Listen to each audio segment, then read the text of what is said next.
What's up, guys? Ben here, bringing you another video today. I wanted to do kind of a recap, I guess like post-mortem. I don't know what to call this. My reaction video to the World Series of Warzone Global Finals in London. I was thinking about recording this video yesterday on Sunday, but I kind of wanted like another day to really think about things. We're going to do a couple of podcasts as well this week, kind of recapping with folks like my co-host Crowder. We're going to get a couple of Warzone pros on Scrap Time and kind of talk about the event. But I wanted to make a video first, kind of summarize my thoughts and also get your guys' thoughts in the comments on how the event went. So let's dive in. All right. So if you haven't been following, there was a big Warzone tournament in London this past weekend. It was a culmination of like half a year of qualifying. And the three players who won the main trios event, guys that were dominating the Warzone scene for a minute, Biffle, Sage, and Shifty. Shout out to them. They absolutely fried in the finals. Like, they were leading in kills. They were pretty much kind of the top squad through all 6 games, and they were able to also kind of clutch it at the end and win that last game. I mean, these guys are the Wandons dynasty, whatever you want to call it, in Warzone right now. Some of, if not the best players in the game. So shout out to them for winning the trios. And also, if you haven't watched World Series of Warzone over the last couple of years, they've been including always as popular in their finals as popular like solo YOLO, winner takes all 1v1. It's very cheesy and kind of, as you see with Redmond here running a riot shield, it can get kind of wild. Skullface was the player who ended up actually winning and taking home 100K. Another player who's been grinding Warzone a lot, been in a lot of top tournaments, playing very well, been a part of top trios and duos. So shout out to him for going and winning the solo YOLO. I think that's a big accomplishment on his part. Now, there was a little bit, I wouldn't say it's like controversy, but Sage, after he won the 3v3, he did go ahead and like kind of give up in the gulag when he got a gulag token. So I don't really have thoughts on that. I want to kind of ask the competitors later this week, the shows we're gonna do on Scrap Time, about their thoughts, because like he's not always been like super thrilled about the 1v1. So I don't really know on my end what to think. But anyway, shout out to Skullface for winning solo YOLO. I think my next thought, just to kind of give a little bit of time to sort of situation around the Biffle, Sage, and Shifty team, because there's been this kind of like thread about these players for a minute. And I thought this tweet from Repullze, which, by the way, shout out, their watch party was fantastic during the event. It's our, for the flank, that's our sister show, the Repullze, and I was glad and excited to see that. They had a great watch party, great setup.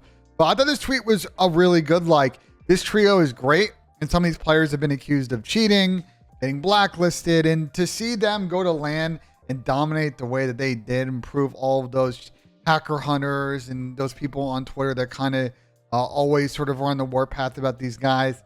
To see that dub, I think for me is great. I think there's a lot of really talented young Warzone grinders. I'm tired of people always referring to the scene as washed up challengers, washed up pros, washed up content creators. Yeah, some of those guys that you're talking about, especially during the early year of Warzone and Blackout, were some of the best players. But what you've seen, and you saw the same like in Fortnite very early on in the game, is that there started to be these young guys who are just getting their taste of anything competitive. They started dominating the scene because they are very talented gamers. So I think it is good to see guys like Biffle and Shifty and Sage get their moment on LAN, world starring people, and prove all those haters wrong. Really love these kind of in the round setups.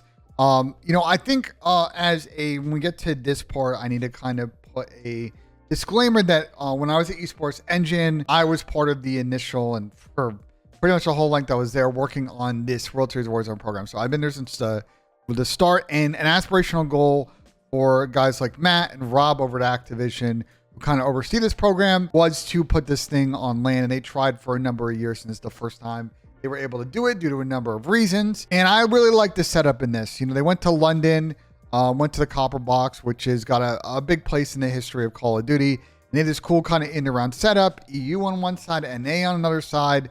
And I think the setup was great. I think it looked good.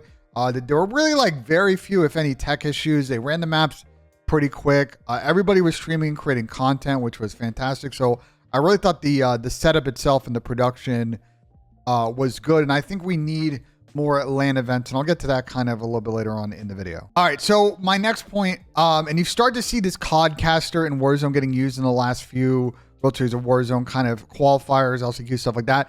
A great add to Warzone. This should have come a long time ago, and I think really limited some of the upside of competitive Warzone or competitive entertainment Warzone, whatever you want to call it. They've made a bunch of tweaks in the last few months, I think, to make the text more readable. They've started to use a free cam a lot more. They've got clearly some API integration. If you see sort of the bug in the top right with the live score, like I really like what they're doing with the Codcaster. There was also an Echo channel on Twitch that had like the full mini map and the squad status to everybody that you can check. I think they're starting to make a lot of improvements and provide the same level of broadcast quality that you see from Apex, that you've seen from Fortnite, that you've seen from another BR game like PUBG. So like to see continued improvement on that point. Some more stats integration on that stuff would be good, but this is a really good start. It's been much needed for Warzone for a number of years now. Last kind of thing, getting to the events thing. Now this has been a massive success. Viewership was like in the 300s where it peaked. We need to do multiple Warzone lands a year. I would say if we can go to 2 would be great. 3 would be awesome. At least one of those every year should be in EU, and we should at least do one in NA. Activision's a big company. Obviously, they got the merger upcoming with Microsoft. We talked about that a lot on this channel. Don't know what it means for this program, but if they are continuing and they want to expand next year with the new title, I think we got to do more of these events. There's obviously some momentum as well around Call of Duty Warzone Mobile that could tie in as well. You guys know my thoughts on these big synergistic Call of Duty events, but we need more World Series of Warzone LAN events. This one was a W. I don't see why we can't do this multiple times a year. Activision needs to work with partners and sponsors and internal and get the money and get it done for the community. As always, there's areas of improvement, and I think the one biggest kind of piece of feedback that I had from the weekend was the meta in the game. Unfortunately, right now it is dominated by the Signal 50 with 50 cal sniper rifle. It kills like instantly. It's super easy to use, super easy to just L trigger, and it kind of slowed the game down around, and people were, you know, the meta is not sort of the fun run and gun, good for viewership, good for gameplay type meta. And unfortunately, the issue I think that kind of plagues Warzone is you can't really do gentlemen's agreements when there's 150 people in the lobby. And it doesn't really seem to be sort of a commissioner or someone at the top that's really sort of driving greater rule set conversations when there's divergence between the out-of-the-box gameplay and competitive. So I think for Activision, this is something that needs to be addressed. I don't know if it's a player and like Activision partnership to kind of dictate what the changes that need to be made, but we can't have another LAN event like this where it was clear coming in that the meta was going to suck. It sucked, and you know, we could have done something about it. I know that for Activision and really any publisher, once you kind of start diverging away from the out-of-the-box gameplay, obviously you distance yourself from casuals. You know, for me, I think I think that's an overblown problem. I think making the best gameplays for the best viewership is important. And I think some kind of player council or some kind of competitive structure to really help kind of guide some restrictions here would have been really nice going into this event. So I got a couple more points. There's a big one I haven't made yet with a lot of drama. We'll get to that. The beta codes were a big driver to viewership this weekend. There's no way to kind of talk around it. Like, it was in there. That was a reward for watching. And I don't really see like the issue with it. In fact, this is something that Call of Duty should have been doing for a long time. They've done it for a couple of events, but I think in general, I've been frustrated with always the in-game reward strategy, especially around the CDL, has never made a lot of sense to me. Like, no one really cares about this random weapon charm that no one's going to use, everybody has. This random weapon skin that nobody's going to use it because everybody has. You see the point I'm going with, calling cards. Like, people want really tangible things. If we're going to get casuals to tune in, beta codes, ability to win giveaways. Like, there's just so much more path here. I also think that like Warzone and World Series of Warzone could be a very really good market for crowdfunding. So the in-game rewards are great. It drives viewership, MTX. We've talked about that a lot on this channel on podcast. It was clearly worked out in favor in this event because if we scroll up here and look at the tweet I was replying to from Jacob Hale, like the viewership was amazing this weekend. And the only event that was better was the one where Optic made finals. So like, we're doing a good job here, but I hope there's a wake up call to everybody at Activision. It doesn't matter what Call of Duty game we're talking about here, whether it's Call of Duty Mobile, Code Bull, World Series of Warzone, CDL, whatever. The in-game rewards or the viewership rewards got to be better. And this is a good reason when you put a good one that people are going to tune in. Now we're getting to the point, and I'm going to make sure my editor tags this whole section because I'm about to go off on this one. I saw some terrible takes on the timeline this weekend about this quote, like horrific takes. I can't believe that we continue to have this conversation about this. Shifty was asked in an interview after he won about switching to CDL. And it basically paraphrases his quote, as Jacob Hale puts it here. Something about the CDL entices me. If it's right, if the paper says something that makes my eyes pop up, then maybe. And I saw a lot of really terrible takes on the timeline around this. Let's look at some of them and let me explain why I think they're pretty poor. First up, I think Jake's like initial take on this is great. Like, if you are someone who is making racks on racks on racks, your stream is blowing up, you're having a great time playing Warzone, why would you go to the CDL, have to grind through the challengers pit? You know, maybe you don't get as many viewers, you're not getting all that prize money just for the upside to potentially play the CDL. Then even then, it's even harder to make the prize money you're making before. I know people are going to say, and we're going to look at some tweets and saying you should do it about the passion, not about the money. These kids are young. They have an opportunity to set themselves for life with the money that they're making right now in prize money. Saying like it shouldn't be about the money, it is going to, because they need to make sure that they take care of themselves in the future and they continue to make brand growth. So I think that's important. And by the way, I like 100% agree with what Repullze says here. People don't understand. An absolute fool to drop your entire brand and stream to go compete in challengers.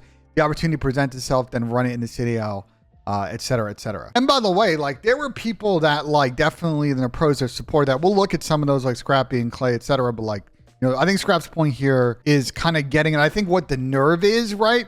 It's like when players like a Shifty or a Biffle and we have conversations about it, or they have conversations about it, the challenger scene, the like AM scene is all up in arms because they're like, we're grinding 24 hours a day, 7 days a week, blah, blah, blah, blah, blah. And these guys say they can just walk in and take the spots that we're grinding for. That's not fair, blah, blah, blah, blah. Personally, my response is too bad. That's how life works. These kids are natural gamers and gunners. And if anyone wants to take a chance on them, they're going to, and that's how it's going to go. And I obviously feel for challengers players that play the game day in and day out and keep like kind of getting stuck in that scene.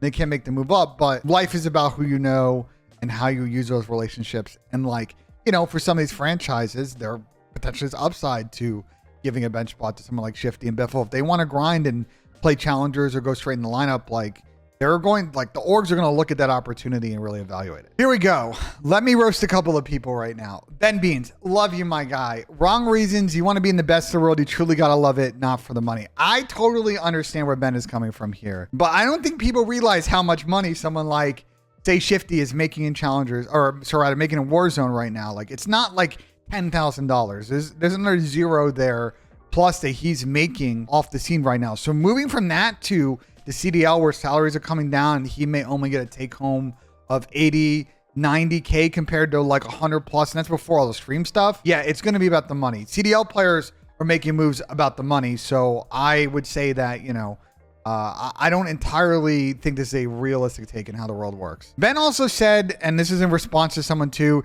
you can love it, but also you want to be valued for what you're worth. Love doesn't pay the bills.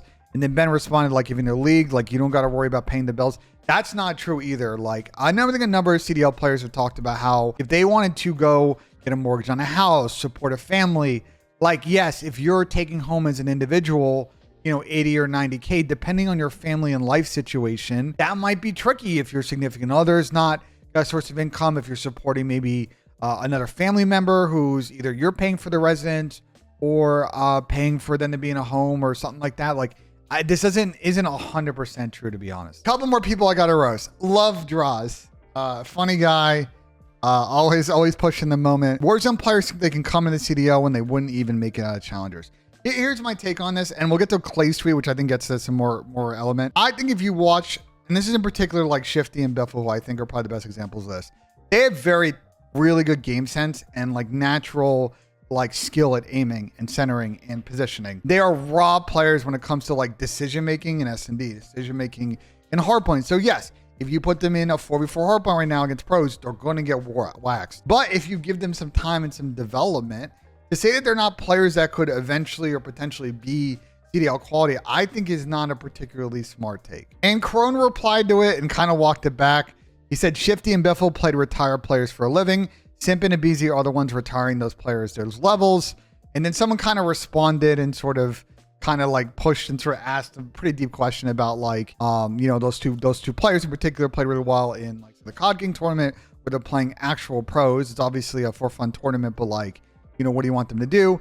And then Crone did kind of backpedal a little bit and say Biffle could be easily with some guidance and grinding. I've been saying that. But again, I just like, I hate that people make jokes about it. Like, yeah, I get it.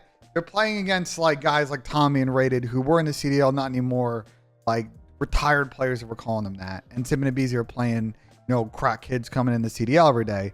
But I still think that Shifty and Biffle are talented gamers for sure. I think to me, this is like probably really the best take. There's another one I'm going to show you as well. And Clay's point is this: people just love denying talent. I never really understand the elitism between games leagues. It's the same thing people said about Halo pros coming over. They said the same stuff about formal, Shotzi, enable, etc.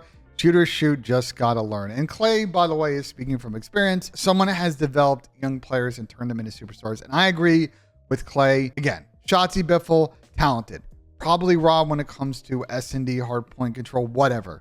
But if you put them in the right situation, develop them, to say that they can't eventually or potentially with a half a year of guidance compete with CDL pros, I think is a misguided take. And by the way, my co-host Crowder, and we'll get in this probably more, I'm sure, in one of the like 2 episodes we're going to do this week on Scrap Time. Crowder also chimed in on it to Clay's tweet, kind of backing him up, making a joke. Crowder's another player who was taken, he did team with Clay and won a world champion chip. And they did, him, if you think about it, him, Cap, and Clay definitely were fathers to attach. Dylan was a promising player, turned into a superstar. Clay's made a history of Crowder's made a history of developing young players who are very raw, like Classic, Zuma. The list goes on with Crowder and the players that he's developed. Another person that thinks, I'm sure Clay, that Crowder thinks this about, if you can take young players with guidance, you can make them great players. Just they need the right environment around them. So yeah, a lot of terrible takes around this quote. We're going to talk about it more again on Scrap Time this week, because I'm so tired of having this dumb argument about this. Every time this comes up, people just come out of woodworks and just want to roast these guys and just be elitist. And I just think those takes are going to age so bad over time. And I think my last point actually, to wrap this up, is I just don't see, though, if you're Shifty or Biffle, why you would switch. Yes, there's upside, but again, I think with how their brands are going and the streams are going, and Warzone didn't have the best of years this year compared to other years, but we've got a new game coming up. There's plenty of tournaments that are going to come probably around that, and World Series of Warzone maybe expanding. There's been some chatter from some people at Activision interviews. They want to maybe do it. Like, I just don't see why they would switch, because these guys are kind of on top of the scene. So yeah, that's my thoughts. Let me know. I know it's a lot, guys. So let me know in the comments what you thought about all of this. We're talking about more World Series of Warzone. We're trying to do 2 episodes of Scrap Time this week. So make sure you check out Crowder's channel. Probably on Wednesday and Friday. Those will get uploaded, streamed on Tuesday and Thursday for those ones. Like if you enjoyed the video. Subscribe for more. And as always, guys, we will see you on the next one.